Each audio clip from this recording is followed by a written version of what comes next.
Israeli 17 সামরিক বিজ্ঞানীর তথ্যগুলো করেছে হ্যাকার গ্রুপ হান্দালা। ঘটনাটিকে নজিরবিহীন হিসেবে বর্ণনা করা হয়েছে। ইরানি সংবাদ সংস্থা মেহেরের প্রতিবেদনে বলা হয়েছে, হওয়া তালিকায় পুরুষ ও নারী উভয়ই রয়েছেন। হ্যাকাররা জানিয়েছে এই বিজ্ঞানীরা ইহুদিবাদী শাসনের যন্ত্রের মূল স্থপতি এবং তারা নকশা করেছেন এমন যন্ত্র যা বহু নিরীহ মানুষের মৃত্যু ও কষ্টের কারণ। বিবৃতিতে হ্যাকার গ্রুপটি বলেছে, আজ প্রথমবারের মতো আমরা 17 জন ঊর্ধ্বতন সামরিক বিজ্ঞানীর অত্যন্ত গোপনীয় ব্যক্তিগত তথ্য প্রকাশ করছি, যারা ইহুদিবাদী শাসন ব্যবস্থার মূল হোতা। তারা ধ্বংসের স্থপতি।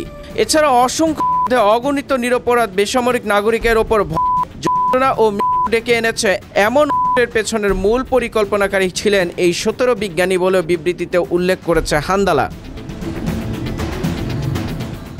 হান্দালা তাদের পরিচয় ও ব্যক্তিগত তথ্য প্রকাশ করেছে, তবে কোনো সরকারি কর্তৃপক্ষ এখনও এই দাবির বিষয়ে মন্তব্য করেনি এবং তথ্যের সত্যতা স্বাধীনভাবে যাচাই করা যায়নি। বিষয়টি আন্তর্জাতিক পর্যায়ে নিরাপত্তা ও তথ্য গোপনীয়তার নতুন বিতর্ক তৈরি করেছে।